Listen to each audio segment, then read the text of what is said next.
Alô, amigos, bem-vindos em mais um encontro do nosso estudo sobre a série psicológica da benfeitora Joana de Ângeles.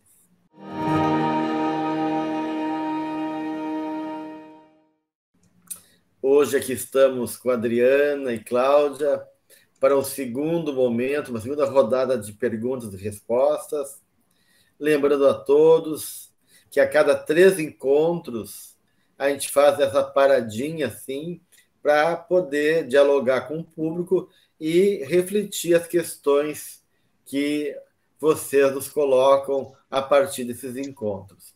É interessante que cada um possa ler os capítulos antes, né? Porque o nosso estudo é baseado nessa proposta, né? Senão a gente não teria muito tempo para desenvolver todo o material da benfeitora. Então, vocês possam já ler os capítulos. Se tiver uma dúvida, já ter essa dúvida em mão, caso o nosso encontro não responda, não supre as dúvidas de vocês, vocês já podem colocar ali no chat ou no comentário, e aí, a cada 3 encontros, a gente vai, então, ter esse momento para se ocupar, refletir, de repente, se der tempo, fazer uma síntese dos capítulos dados.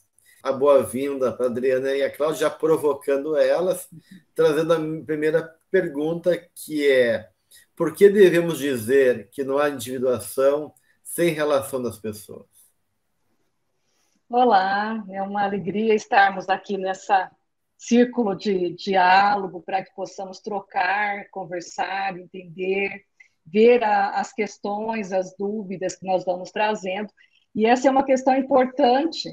E tem uma frase do Jung que eu gosto, que ele diz assim: ninguém se individua em cima do Monte Everest. Então, a individuação ela é um processo que se dá no grupo, na sociedade, nas pessoas. Ele é individual, mas só na relação que nós vamos desenvolvendo isso.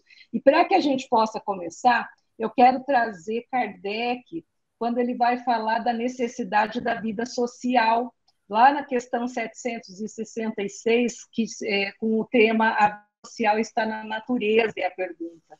E eu quero só trazer a nota de Kardec, que eu acho que aí vai ser bem interessante da gente entender por aí, né? Kardec diz assim: o homem nenhum possui faculdades completas. Mediante a união social é que elas, umas às outras, se completam, para lhes assegurarem o bem-estar e o progresso.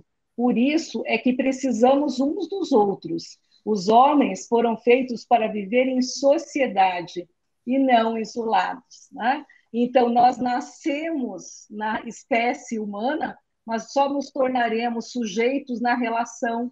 Então, é na relação que nós vamos ter esse espelho para que nós possamos projetar os nossos conteúdos inconscientes ainda, e a partir dessa projeção que nós vamos chegando ao autoconhecimento. E aí, depois que eu projeto, que eu começo a separar o joio do trigo, mas eu preciso do outro para disparar em mim o que eu não reconheço de meu.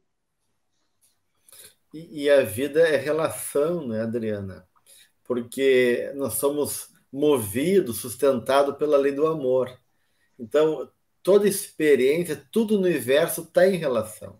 Não só no nível humano, né? Mas na relação química dos elementos, na troca da natureza, enfim, toda a dinâmica da vida se dá por permuta, por cooperação.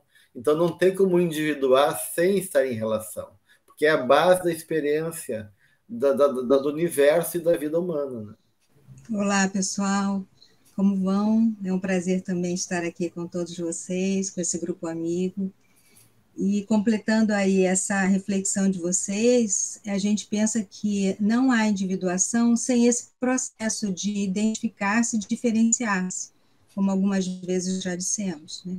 Porque essa identificação de algo que nos pertence ou que não nos pertence, diferenciando-nos também daquilo que é nosso e não é nosso, convém e não convém, vai fazendo esse processo, essa formação de individuação que Jung diz, essa particularização do indivíduo. Então, assim, realmente, através das projeções, né, através da experimentação de todas essas situações conflitantes, muitas vezes desagradáveis, muitas vezes que nos remetem a lugares sombrios, é que a gente vai se diferenciando disso, e vai se diferenciando desse coletivo, identificando com o coletivo, mas também diferenciando-nos, né? Porque nós não somos o coletivo, nós somos um indivíduo. Por isso, a importância dessa formação dessa personalidade, né? Como um indivíduo, aquele que vai buscando a totalidade, não a perfeição, mas a totalidade, né? Então, esse processo aí, né, de alargamento de consciência, né, é que vai nos tornando únicos, né, apesar de estarmos inseridos no coletivo. Então, temos uma outra questão que coloca: quando a benfeitora diz que Jesus nunca se perdeu em sentimentalismos pueris ou agressividades rudes, como interpretar a atitude de Jesus no episódio com os vendilhões do templo? Bom, aí a gente tem que ver algumas coisas, né? Por exemplo, se a gente aquele aspecto histórico, Jesus precisava se colocar ali naquele momento importantíssimo, porque era véspera da Páscoa, né? E depois todo o sofrimento dele. Então, ele precisava apresentar-se ali de uma forma mais incisiva. E ele, quando chega ali e vê o templo, a casa de meu pai, que ele diz, né? Na casa de meu pai há muitas moradas. E ele também diz: o que fizeram com a casa de meu pai? Um comércio, né? Todo aquele espetáculo ali de comércio, né? Então ele fica muito nervoso com tudo aquilo, né? Mas aí esse é o aspecto histórico importante, quando ele entra em Jerusalém, nesse momento ímpar da trajetória dele, em que ele precisa se colocar firmemente. Mas há o aspecto da atitude de Jesus, né? Que ele se compadecia de todos, ele era enérgico, mas também doce, porque ele integrava todos os elementos dentro dele, né? Então ele disciplinava, mas ele salvava. Então, eu vou ler uma parte que Joana nos fala no capítulo 4 para lembrar vocês. Compadecia-se de todos, no entanto, mantinha a energia que educa, edifica, disciplina e salva. Então, esse era o mestre. Por isso, ele precisou ser firme para educar naquele momento, né? Para limpar aquele terreno, né? Concretamente e simbolicamente, para colocar as coisas nos seus lugares, né?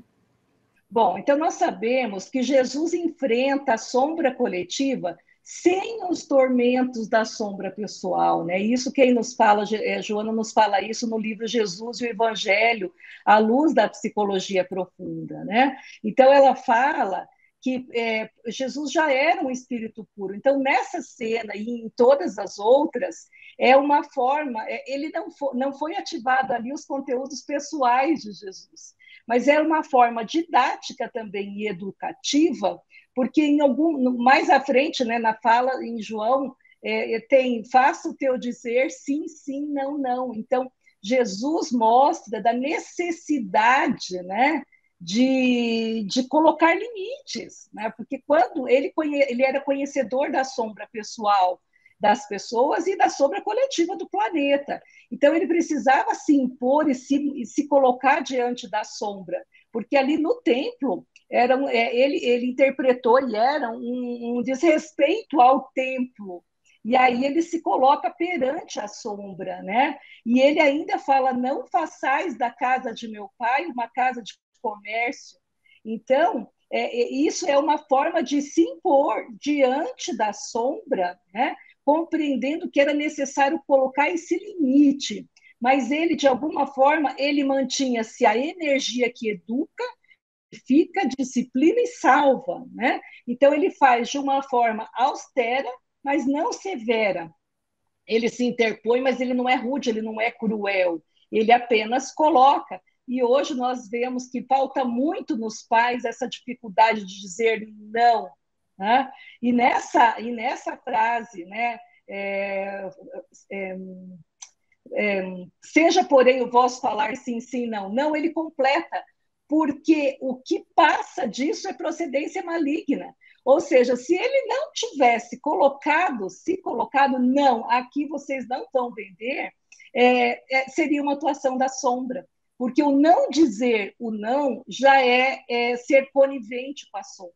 Então, os pais necessitam se colocar diante dos filhos e dizer, não, isso você não pode fazer, ou sim, isso você pode fazer. Então, até nesse momento, foi um modelo e guia para a humanidade. A necessidade que nós temos de não ficar em cima do muro, de se colocar diante dessa sombra que tenta, porque como uma coisa sombria, ou nós colocamos um determinado limite, ou ela nos passa em cima como um rolo compressor, né? Então, até ali, Jesus foi o modelo e guia, para que nós aprendamos com ele colocar esses limites necessários em algum momento. É interessante compreender que Jesus tinha uma percepção muito maior que qualquer um possa imaginar, né? A capacidade dele de compreender a alma humana e a estratégia dele como psicólogo vai muito além dos recursos que nós temos aqui na nossa consciência limitada, né, gente? Então, quando ele é veemente, né, na sua forma de se colocar, de dar limite ali para os vendilhões do templo, ele está fazendo uma performance necessária, né, para poder demonstrar na intensidade da atitude dele, na força da sua postura, a mensagem que ele quer trazer, porque são pessoas com muito pouca consciência, que não tem muito critério. Então, ele tem que realmente dimensionar emocionalmente, né, o significado daquela atitude. Então, ele quis marcar, né, como a Adriana e a Cláudia estavam colocando, uma condição ali necessária para que eles possam despertar a consciência diante de uma atitude tão equivocada como estão tendo. Então, esse fato não quer dizer que ele se perdeu no sentimentalismo ou na agressividade rude. Porque ele não carregava ódio, ele não carregava raiva, ele permanecia amando, mas ele estava ali jogando estrategicamente numa forma de chegar e dimensionar para aquelas consciências aquela atitude, o valor daquela atitude e o quanto que ele implicava uma série de questões que eles não conseguiam compreender. Então, ele foi veemente na atitude dele, mas ele não se perdeu, né? Ele continua pleno, em comunhão com Deus, né? E ajudando, né, como foi colocado, as pessoas a entenderem a mensagem que ele importa ele trazer para aquelas mentes ainda atrapalhadas, ainda inconscientes. Muito bem. Vamos adiante? Sim. Tem duas perguntas aqui sobre entropia, tá, gente? A primeira é: poderiam simplificar as relações que Joana nos traz no capítulo 1 entre a lei de entropia, fenômenos biológicos que interferem no psicológico e os desafios no campo moral do ser no nosso progresso? E a próxima é: a lei de entropia atual pode ser a pandemia, um caos para reorganizar a moral, os interesses? Aqui eu gostaria de começar bem rapidinho, porque se a gente for estudar a entropia, não cabe aqui, né? Porque ela é uma lei da física, toda cheia de determinados, né, nuances que não nos cabe, não é essa nossa finalidade, nem foi a finalidade de Joana. Mas o que Joana coloca, porque nós vimos que no capítulo 1, né, a Joana fala sobre a entropia como a primeira questão sobre os desafios era Jesus e desafios, e aí Joana coloca o primeiro desafio, a questão da entropia. Então, a gente vai novamente falar o que é essa entropia, que na realidade seria uma troca interior, né? Ela vem do grego, que o en significa perto de, e o tropi significa mudança, voltar-se, alternativa, troca, evolução. Então, perto de uma mudança, perto de uma troca, perto de uma evolução. Então, que lei é essa que rege essa troca energética, que pode acontecer dentro de nós, de forma intrapsíquica, e aí o Jung falando até da questão da relação dos tipos psicológicos, quando o tipo pensamento ele é obrigado a entrar em contato com o sentimento, e aí é necessário toda uma mudança energética, que é a entropia, para equilibrar isso. Então, a vida coloca o indivíduo diante de situações e fatos para que ele, né, obrigue ele a essas trocas, para favorecendo o processo de evolução e individuação. Né? Então, nesse primeiro capítulo, Joana fala que quando a lei de entropia degrada a energia que tende à consumpção para manter o equilíbrio térmico de todas as coisas. Então, essa é a lei da física, mas para nós, traduzindo tudo isso, diante de incertezas, e aí na questão pergunta sobre as guerras, né? Então uma guerra seria, uma pandemia seria, a questão foi sobre a pandemia, né? Ela é um momento que pode ter essa questão da entropia. Sim, porque diante da pandemia, todo mundo tem incerteza, incerteza diante do trabalho, incerteza diante da saúde, eu vou me contaminar, eu vou ficar vivo, não vou, alguém da minha família se contaminou, ele vai conseguir sair ou não. Então esses momentos de incertezas, né, que como uma medida de entropia psicológica, então nesses momentos dessa entropia psicológica, para não conseguir, por não prever o que está acontecendo. A pessoa não sabe, ela não tem ideia do que vai acontecer, e esses acontecimentos podem ser internos ou externos, pode ser essa questão que eu falei dos tipos, né? O tipo sentimento é obrigado a ir lá e falar em público. Então, vai gerar uma questão de um processo de entropia ali, ou externos, que são, no caso, as guerras, as crises, uma pandemia. E aí isso vai gerar uma entropia máxima, ou seja, um momento de tensão máxima, que vai gerar um caos. E esse caos externo, internamente, a pessoa vai sofrer essa mudança energética e ele vai, de certa forma, se desestruturar. E é legal a gente entender por que isso é um desafio para nós, porque diante dessa entropia máxima, o que acontece psiquicamente? Nós temos dois caminhos. Ou nós vamos mergulhar no caos e permitir que essa entropia reine e o caos se aconteça, né? Provocando ansiedade, depressão e até uma psicose, um surto, onde essa psique não dá conta e rompe. Ou então, né, é o segundo caso, nos esforçaremos para diminuir a entropia até atingir um novo ponto de equilíbrio que nos permita tolerar a incerteza e desenvolvendo as percepções do mundo para continuar as nossas vidas. Então, olha que interessante esse processo a nível psicológico, porque a gente estuda muito a nível da física, mas dentro de nós. E Jung fala uma coisa muito bela. Ele fala que são justamente nestes momentos que ocorrem as grandes mudanças, as maiores transformações. Aí a gente vai lembrar de Paulo, né? Na estrada de Damasco, quando ele cai literalmente do cavalo e ele fica cego. Então, ali foi um momento de máxima entropia, onde ele precisou tolerar a incerteza de estar cego, de não saber para onde vai, para onde, quem ia acolhê-lo, né? Então, exatamente nesse momento de uma entropia máxima, que pode eclodir novas atitudes, novos sistemas de crenças, né, e novos estilos de enfrentamento para aquela questão. Então, por isso que Joana coloca nesse primeiro capítulo a entropia como um elemento muito importante para os nossos enfrentamentos dos desafios, né? Então, ele é muito importante. E a entropia aqui, quando se fala no campo biológico, né, está falando do desgaste, das transformações energéticas e os desgastes que não podem serem retomados, aqui, aquelas mudanças que vão se impondo e que vai influenciar psicologicamente, claro. Então, o nosso corpo ele vai envelhecendo. Ou vai acontecendo coisas como doenças e processos outros que vai interferir no nosso campo psíquico, provocando emoções, desafios, temores, fantasias.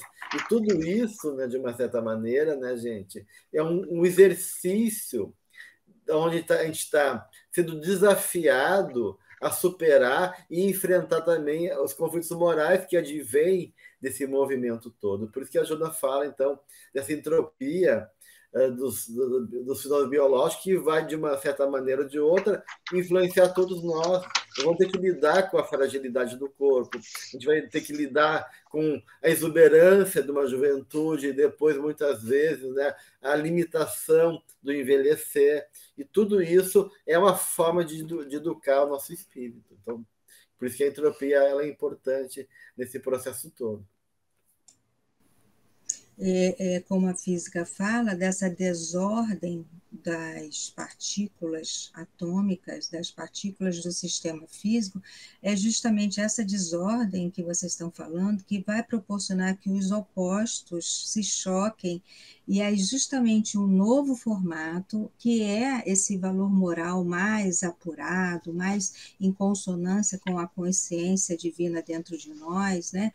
Então, é justamente a confluência desses dois opostos que vai formar a função transcendente que nós aqui em algum momento, né? Que não é nem um sim e nem um não, é o meio de caminho. Então, como vocês já trouxeram, e eu me lembrei também, é lógico que através do sofrimento a gente traz muito isso para nós, desse proceder e desse mal proceder, então como proceder, né, revisitando as nossas experiências. E eu me lembrei Jesus lá na cruz crucificado, né, quando todas aquelas pessoas que estavam ali embaixo, algumas sim, outras não, mas se depararam com aquela verdade ali, né, do mestre crucificado. Então, aquilo foi um choque para aquelas pessoas. Então, com certeza, muitas delas se defrontaram com esse bem proceder e esse mal proceder diante daquela verdade ali. Então, é um movimento de entropia isso, né? É um movimento dessa desordem interna que vai buscar uma nova ordem. E, lógico, dependendo do movimento de cada um, do estado de cada um, né? Dependendo do desafio que a pessoa traz para si e suporta, né? Diante daquela crucificação, suporta também a sua crucificação interna. A gente fala nesse processo de mudança, né? E aí tem uma questão que fala justamente do caminho da individuação. E no capítulo 4, né, alguém coloca que Joana apresenta Jesus como um arquétipo do amor integral. E a pessoa pergunta se essa vivência, se a vivência deste amor integral é o caminho da individuação, integração de aspectos e potencialidades inconscientes. A gente sabe que Jesus é esse arquétipo mesmo desse homem integral, né? Onde não havia mais sombra nele, né? Onde do amor integral aqui ela coloca. Do amor integral, mas ele é o arquétipo do homem integral, né? Uhum. E esse homem integral tem tudo, todas as potencialidades, toda aquela comunhão de opostos que já ficou para trás, né? Com essa integração profunda com Deus. E essa integração profunda com o Pai, com essa consciência divina, com o amor em absoluto, né? Então, por isso que eu acho que ela faz essa conexão desse amor integral eu faço, né, essa conexão com esse homem integral que está em comunhão com o Pai, né, em comunhão profunda. E aí eu acho que a questão toda não é que a vivência desse amor integral vai nos levar à individuação. A individuação vai nos levar a esse amor integral, porque a gente não tem ainda esse amor integral, né? Mas é o convite, né, para a gente poder nos reconhecer, né? Quer dizer, o caminho da individuação é o caminho de um diálogo verdadeiro, honesto conosco mesmo, reconhecendo as várias partes do nosso ser, e através do exercício, né, do amor, do trabalho conosco mesmo, a gente vai pouco a pouco chegando nesse amor integral, né, que seria, digamos assim, a condição de uma possibilidade própria de quem já tem essa maturidade psicológica e espiritual e já integrou também esses aspectos que tu está trazendo, né, Cláudia? Sim. Eu e o Pai somos um, reflete tudo isso, né? essa integração completa com a consciência divina e com esse amor pleno, né, que o Pai nos oferece. Aqui, para falar um pouco desse arquétipo do amor integral, eu trouxe ninguém melhor do que Lázaro no Evangelho segundo o Espiritismo, quando ele nos traz o que é o amor, né? Então, para que a gente entenda esse arquétipo de Jesus como esse arquétipo do amor integral.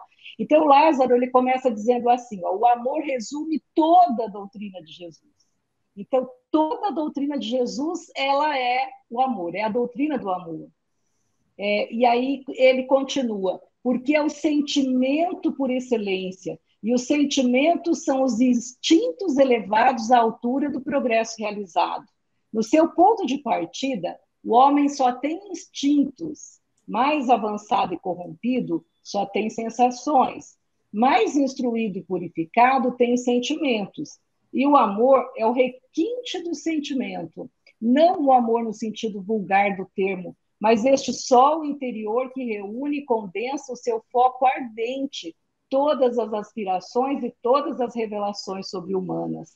Então, a lei de amor substitui a personalidade pela fusão dos seres que extinguem as misérias sociais, por isso o arquétipo do amor, porque é nessa fusão que o amor faz, que o amor ele é essa energia que une, que aglutina, é a cola para os nossos caquinhos, para os nossos pedacinhos, né? Essa psique toda fragmentada, cindida que somos nós, né?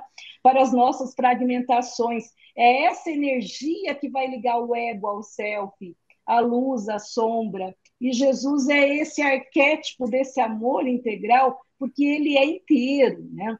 Ele veio nos mostrar que é possível ser individuado. Ele veio inteiro, ele é integrado. Então, por isso que ele é esse arquétipo do amor, porque ele é. Ele diz, eu sou, sem orgulho, né? Mas ele afirma, eu sou, ele já é inteiro. Como arquétipo, ele representa a imagem, né, plena desse amor, né, Adriana? E como tal, ele é um estímulo, né, para sensibilizar nossa alma, né? E de uma maneira promover também em nós os valores divinos e nos motivar a fazer essa caminhada, assim como ele fez e trouxe para nós, né, através do seu exemplo, os padrões e desafios e os elementos necessários para a gente chegar onde ele chegou, né? Então, de uma certa maneira, é o nosso modelo e guia, como a gente coloca, né? E aí eu acho que tem uma outra questão que já dá para fazer, que se apresenta, né? Que o Mário Roberto dos Santos, ele pergunta, para a gente tentar explorar um pouquinho mais, ele pede, né? Por que Jesus não morreu pelos meus pecados? Que a gente pode entender isso, né? Essa ideia que Jesus não morreu pelos meus pecados. Então, ele está fazendo essa afirmação e queria que a gente pudesse compreender um pouquinho mais essa afirmação. Porque isso é uma ideia, né? Se a gente pensar de outras igrejas, que Jesus veio para perdoar os nossos pecados, ele morre para nos salvar, né? Então, é uma ideia que nos chegou atrás e o Espiritismo vem mostrar que não, né? Que ele não aceitou carregar esse fardo do mundo em caráter de redenção dos outros, né? Mas ele ensina, né? Ele é o modelo e guia, ele ensina cada um a conduzir o seu próprio compromisso em paz de consciência. Ele não assume as tarefas alheias, né? Mas ele deixa e demonstra como fazer. Ele é o modelo porque ele mostra, é possível, né? E esse movimento não é para salvar o outro, mas é para mostrar que nós podemos, se ele conseguiu, nós podemos fazer e muito mais. Né? Vós sois, portanto, podeis fazer o que eu fiz e muito mais. E o holocausto de Jesus foi o amor, né? Foi a mostra desse amor pleno, né? Onde ele se coloca ali até o final, né? E no final ele diz, Pai, perdoa-os, porque eles não sabem o que fazem, né? Então, essa doação plena ali, né, nesse exemplo maravilhoso dele. E como você disse, ele veio trazendo todos os ensinamentos, né? A benfeitora coloca, assim, algumas qualidades, eu separei algumas qualidades de Jesus nesse capítulo 4, né? E ela diz assim: transmitia confiança porque possuía caráter de transparência diamantina. Portador de lídima coragem, insurgia-se contra a injustiça, não se submetendo às conveniências. Paciente e pacífico, jovial, ministrava por palavras, mas principalmente por exemplos, com atitudes claras e francas. Então, todo esse ensinamento, né, e todo esse amor que ele ofereceu, né, em holocausto, ele ofereceu-se para que todos pudessem aprender com ele ali, aquele oferecimento pelo amor. Todos esses ensinamentos que ele trouxe, né, o acolhimento que ele trazia aos necessitados, aqueles que eram afastados, os renegados da sociedade, né, todos aqueles que ele acolheu, ele ofereceu esse amor pleno. Né? Então, por isso que não havia sofrimento pelo pecado, né? Não havia essa coisa de carregar a cruz pelo outro, cada um que carregasse a sua cruz. E ele nos colocava com esse grau de responsabilidade, que quando ele dizia, tu queres que eu te cure? Sim, então vá e não peques mais. Então aí ele devolvia para a pessoa um grau de responsabilidade e comprometimento muito grande. Por isso que não há salvação de pecado, né? Há comprometimento com responsabilidade. Até porque, claro, ele confrontou a humanidade com a sua sombra, né? Movido pela ignorância, pelo orgulho, pela vaidade, pela questão do poder. Então, esse confronto, né? Mas todo o caminho dele que levou ele ao testemunho da morte é uma aposta em nós. Então, o foco acima de tudo no pecado. A aposta é na nossa capacidade, né, espiritual de chegar à felicidade e à plenitude. Ou seja, ele vem trazer para nós uma outra condição. Olha, estão vivendo dessa maneira, prisioneiros numa ilusão, mas a vida oferece muito mais. E eu venho trazer um tesouro para vocês. Eu sou o presente, né? Ele é o presente, né? Como é que um presente não vai agradar? Não vai trazer alegria. Então, Jesus é alegria. Então, de uma certa maneira, a proposta do Cristo é promover o melhor de nós. Né? De uma certa maneira, que a gente possa também reconhecer que, como filhos de Deus, possamos construir caminhada de felicidade e plenitude que ajuda tanto, coloca em vários momentos, né, que a vida é um movimento incessante e que nós temos que optar em favor da plenitude, em favor da felicidade. E a mensagem do Cristo justamente é uma forma de mostrar que isso é possível para todos nós. E ele ainda afirma em Romanos 2,6, ele fala assim, a cada um segundo suas obras. Ele afirma, não tem como eu carregar o teu fardo, é a cada um segundo suas obras, ou seja, cada um vai carregar o que ele tem, o que ele é, o que ele possui. Não tem como, é intransferível, né? O meu fardo é meu, mas o jugo com ele é leve. Então, ele faz o convite, né? Mostrando que ele pode transformar esse fardo em algo leve, mas cada um vai ter essa capacidade de evoluir por meio do esforço pessoal, porque senão não teria mérito, se não teria a possibilidade do esforço pessoal. Então, por isso que é a psicoterapia do amor e da caridade, porque ele, por caridade, nos oferece a possibilidade de nos esforçarmos para alcançar a nossa plenitude, o nosso desenvolvimento, o nosso progresso espiritual e moral. Isso aí. Não teria mérito, não teria crescimento, né? Teria estagnação, paralisação. Um irmão pergunta aqui sobre a questão da passagem no capítulo 7, aonde a Joana fala da hereditariedade que segue a lei do mais forte. Eu vou ler para vocês aqui onde passar no capítulo 7 para a gente poder compreender o que ele está trazendo e a gente poder aí pensar em cima, né? Ele diz, nos povos primitivos, né, a Joana coloca, né, nos povos primitivos, a lei do mais forte prevalecia, substituída mais tarde pela condição absurda da hereditariedade, até alcançar os elevados princípios sociodemocráticos, nos quais a responsabilidade pessoal tem prioridade na ação livre dos seus membros. Ele pede para a gente poder esclarecer o que significa essa passagem.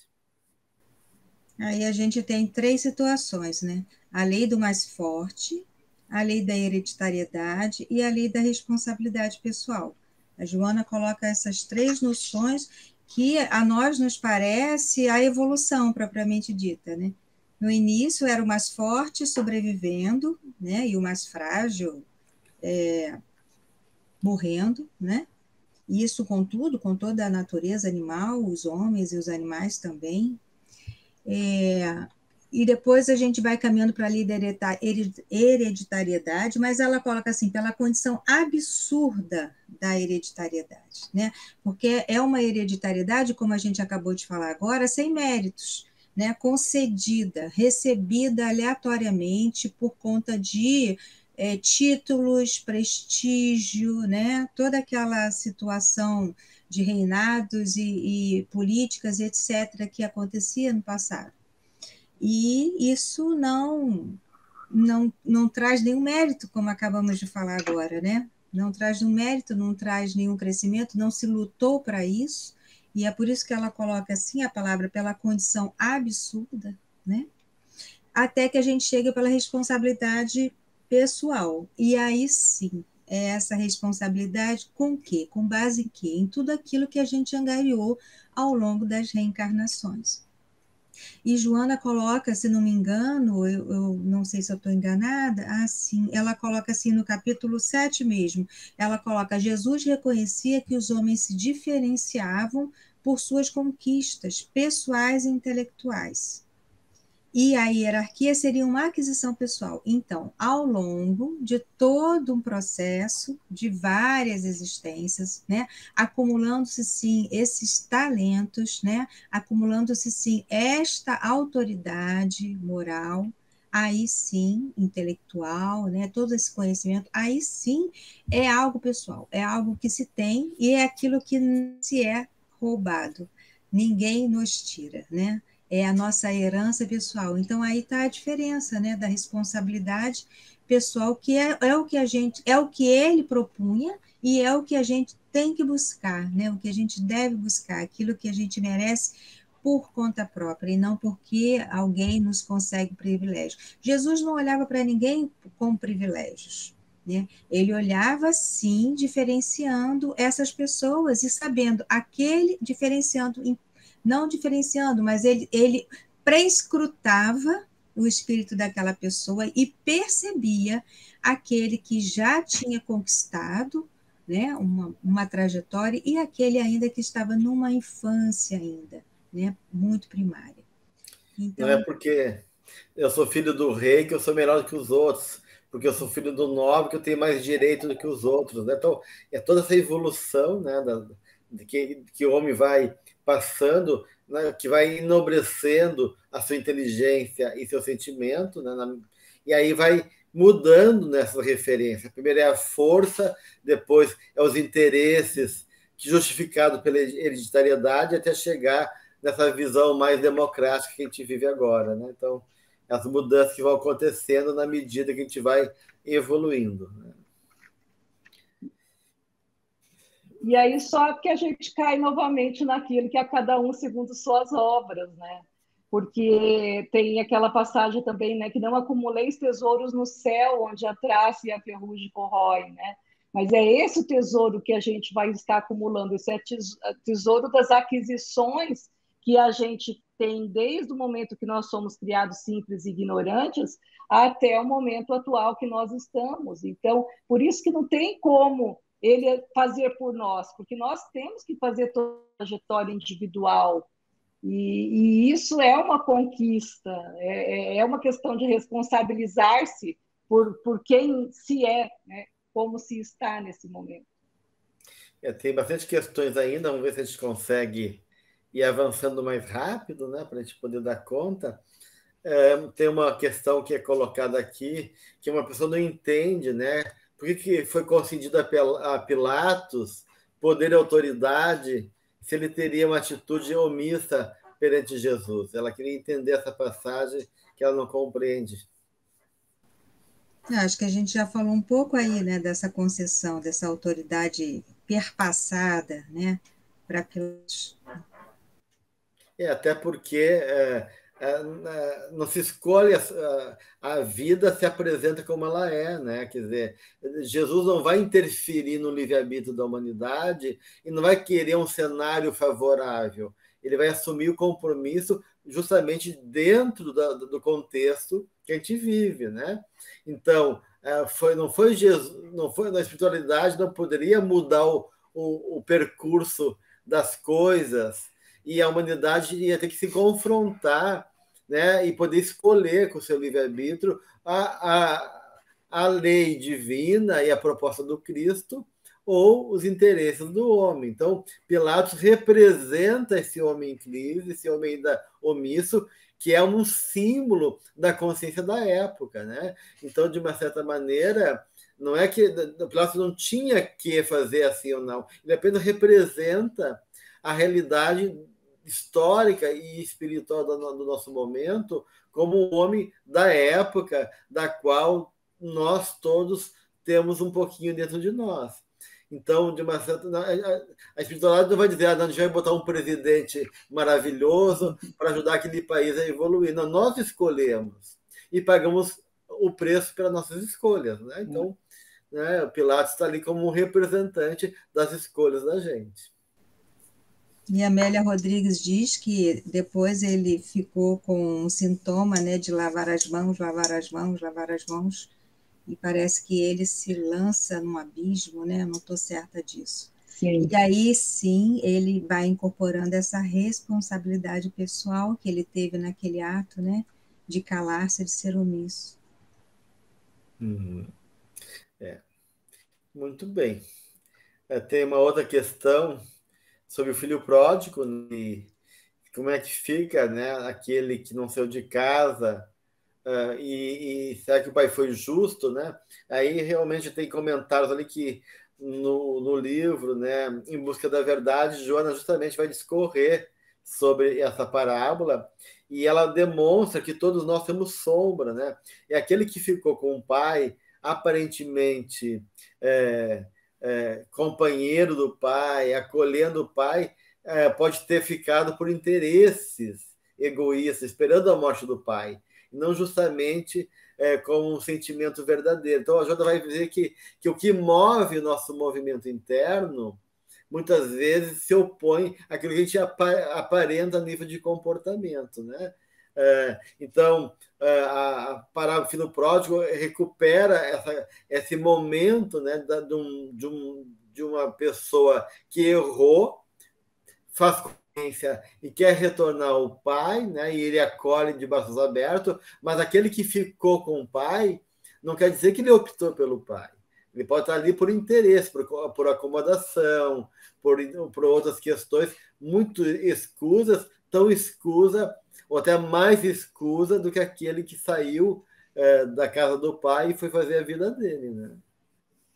Tem um analista junguiano italiano que se chama Aldo Caratenudo, ele é psicanalista, desculpa, e ele faz uma leitura tão bonita da parábola que ele fala assim, complementando, claro, né, Joana, que o filho é pródigo não é porque ele volta para casa por ter perdido tudo, mas ele é pródigo porque ele consegue ir para a vida, enquanto que o filho que fica não vai para a vida, ele fica como aquele filho que tem 50, 60 anos e está ali embaixo da barra da saia do pai e da mãe, com esse discurso, né, de que eu estou aqui para cuidar de vocês, mas na realidade ele não tem a coragem de colocar diante da vida e perder, mas de ir para a vida. Então, esse movimento da energia psíquica de sair e fazer os enfrentamentos necessários que uma vida adulta necessita, né? Eu gosto dessa explicação dele, complementando a Joana. E alguns autores também trazem a diferenciação do filho mais novo com o filho mais velho, né? O filho mais novo é aquele que contraria a norma, a regra, sai, né? E vai desbravar justamente esse caminho e vai reconhecer-se nas suas fragilidades, né? Em tudo. E o filho mais velho muitas vezes fica sem poder, sem essa força, né? Para que possa partir em busca do que realmente deseja, né? Lógico, né? A gente não pode generalizar, né? Senão há casos e casos, né? Sim. Mas há particularidades assim. E o que acontece é que o filho mais velho, ele não está afinizado com as suas emoções, com os seus sentimentos reais, né? Ele tem um vazio existencial, porque ele não descobriu-se. Ele está ali ao lado do rei, que é o pai, né? Mas que ele não consegue descobrir-se enquanto pessoa, né? Enquanto indivíduo separado. A gente vai poder, de uma maneira, aprofundar bastante isso quando tiver a oportunidade de trabalhar realmente o Em Busca da Verdade, e a gente vai se ocupar de maneira mais profunda dessa parábola, né? A Vânia Miranda, ela ficou em dúvida no texto quando Joana fala que a pressão é a falta de humanidade. Eu vou ler também lá onde está, né? Diz, eu acho que é do capítulo 9, que diz o seguinte: provavelmente sofre pressões que são uma falta de humanidade, mas tua é a submissão, essa força constritora que aceitas. Então, essa é a frase, né, que a Joana colocou, e ela ficou em dúvida o que representa justamente essa ideia da benfeitora quando fala que a pressão é falta de humanidade. Aqui eu fiz um retrospecto bem rapidinho, porque o nosso tempo não é longo, mas o que o capítulo tratava, né?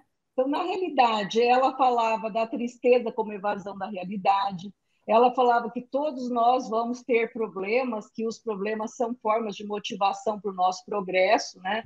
É como o filho na parábola que empurra ele para a vida, então o problema leva ele para em busca de soluções, né?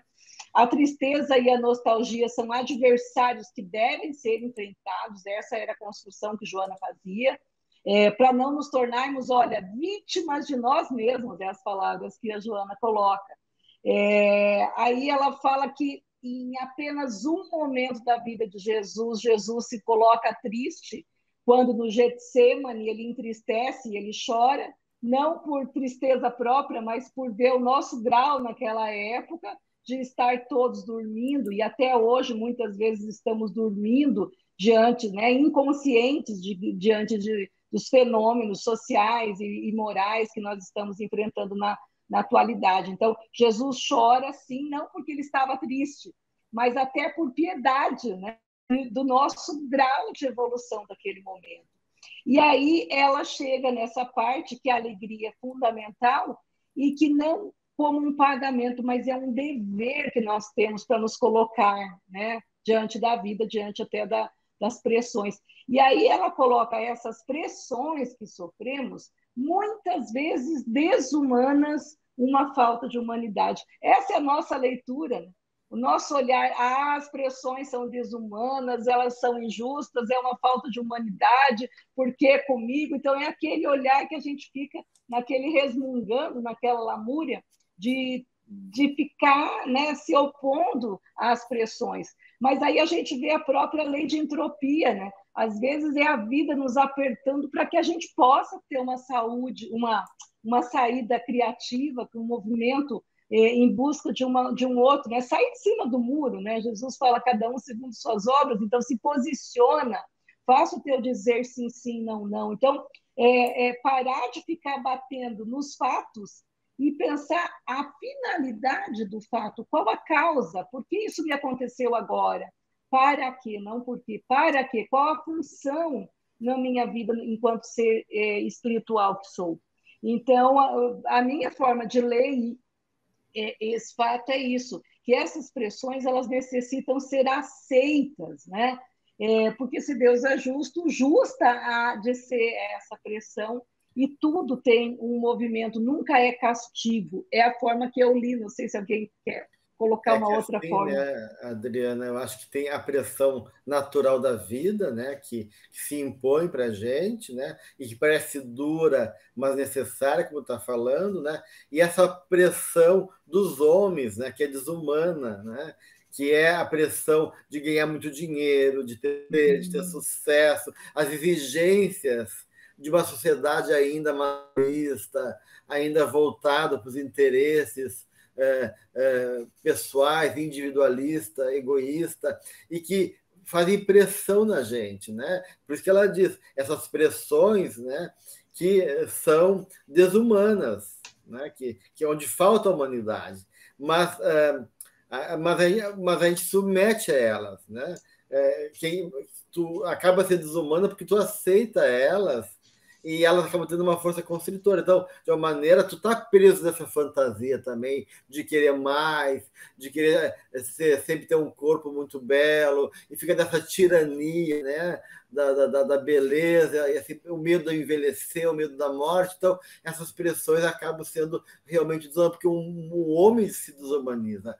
No sentido que o homem é o único ser humano que falseia, né? Falseia, né? Os animais não falseiam, eles são o que são, né? Mas nós, com a nossa inteligência, nossa capacidade, a gente vai falseando a vida e gerando, né, necessidades que não são verdadeiras, desumanizando e gerando pressão, da qual o Joana coloca, então, que a gente não deve submeter e realmente fazer valer a vontade de sair da tristeza, da penúria, sendo responsável e se colocando naquilo que realmente importa em favor da nossa felicidade, do nosso crescimento.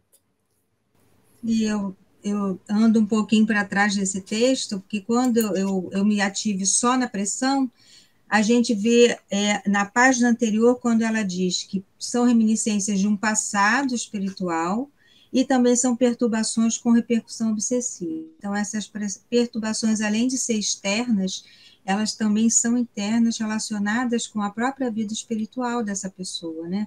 E aí, como ela fala, Deus te concede esse direito, né, de examinar-te da reencarnação, né?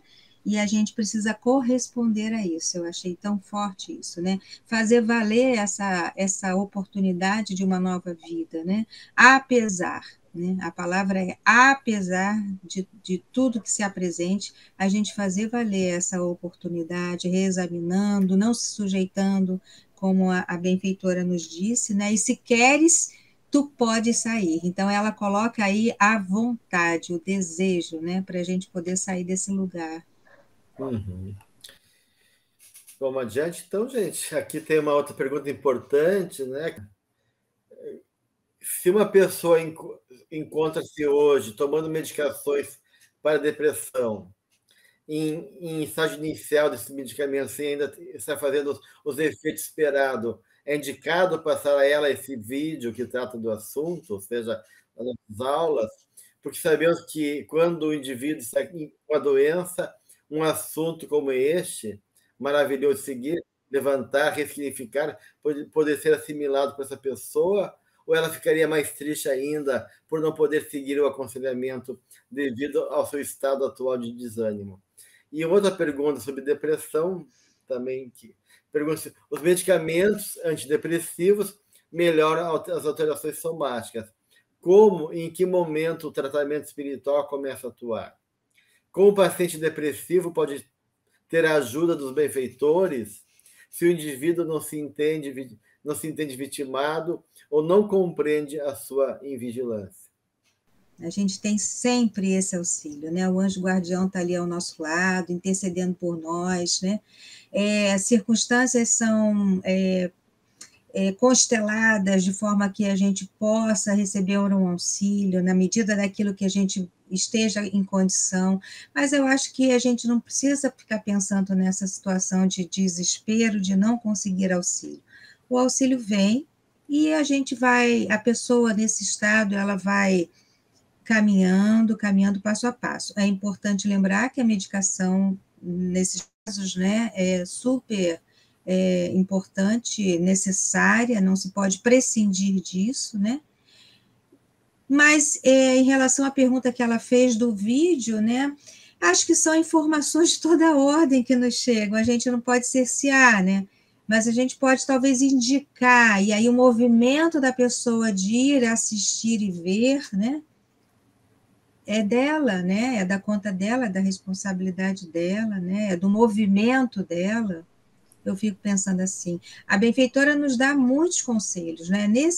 Em capítulo 9, capítulo 12, a gente encontra algumas coisas. Eu vou falar uma coisinha só. És candidato às cumeadas da montanha e não condenado às galés nas sombras do remorso inútil ou no charco das lágrimas perdidas. Então, a gente não está condenado a essas galés aí das sombras, né? Nós fomos feitos para as cumeadas, né, luminosas da montanha. Essa pessoa vai conseguir, né? Em algum momento ela vai conseguir, com todo esse amparo espiritual, o amparo da medicação, dos amigos, né? Eu trago Jesus quando ele fala: conhecereis a verdade e a verdade vos libertará.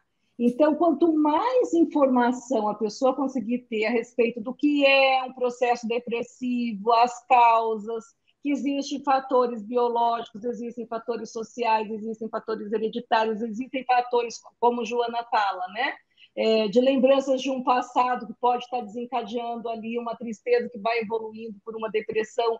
Existe uma perturbação de ordem obsessiva, né? Que aí é necessário, sim, aí a pergunta quando fala da casa espírita, como a casa espírita pode estar ajudando. Então, eu sempre falo com uma pessoa com um quadro instalado, ela precisa trabalhar todas essas áreas, né? A área biológica, então talvez é necessário já entrar com a medicação. E aí, uma vez, num curso com uma psiquiatra espírita, lá de Campinas, ela falou uma coisa muito interessante, né? Ela, enquanto espírita e na prática clínica dela, ela disse assim que é importante a medicação porque tira a pessoa do estado da sintonia espiritual daquele espírito quando tem um processo obsessivo. Então, até nisso, né, a medicação diminui, aumenta a atividade psíquica e ele sai da sintonia. Então, olha que interessante. Então, é necessário, sim, a psicoterapia de ordem psicológica, né? A terapia medicamentosa, é necessário, sim, a psicoterapia com o passe, a água fluidificada, e também a reforma íntima da pessoa. Então, olha como é necessário entender esses fatores. E se a pessoa assiste um vídeo que ela vai conseguindo compreender, por mais que ela não tenha energia para poder mudar, ela já sabe que aquilo não é frescura, que aquilo não é uma, né, que aquilo é uma patologia que está instalada, que o espírito está com uma problemática e já imprimiu na matéria aquilo. Então, aí a necessidade de trabalhar todas essas questões, né? E toda mensagem positiva, né? Ela é sempre útil. Se a pessoa não consegue assimilar ou vai interpretar mal aquele conteúdo, não importa, né?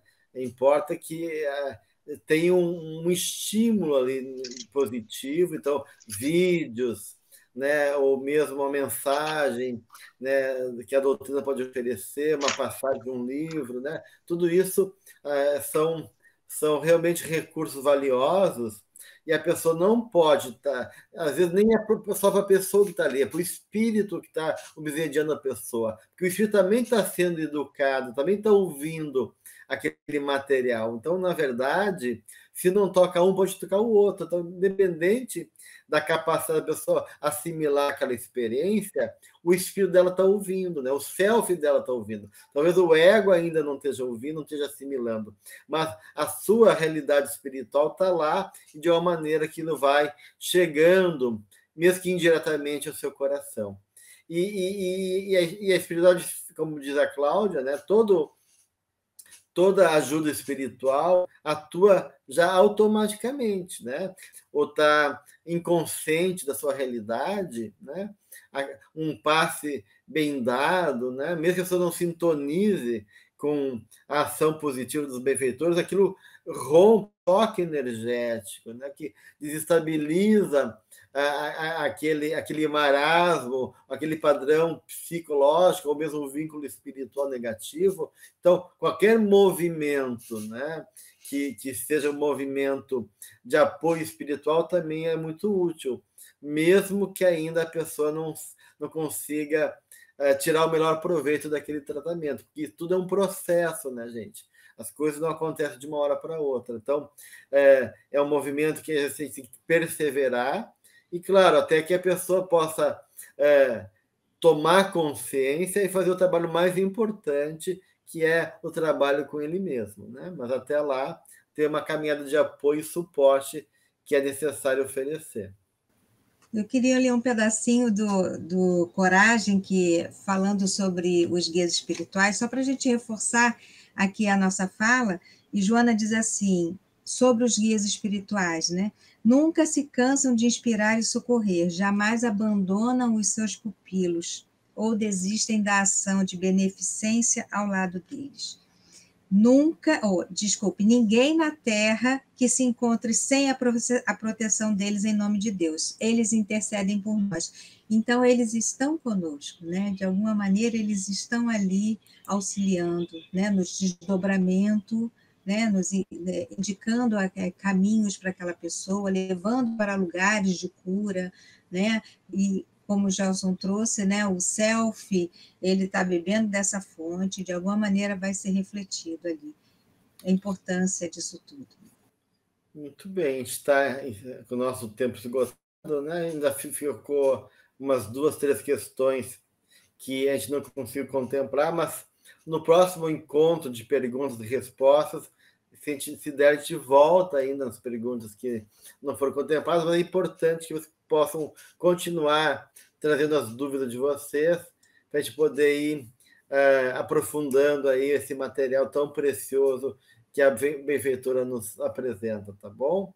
Então, desejamos a todos uma semana de muita paz, de muita luz, de muito crescimento espiritual, e que possamos nos encontrar na próxima quarta-feira aí, através desse estudo da obra da psicologia espírita, tecida pela nossa querida Joana de Ângeles. Uma boa noite a todos.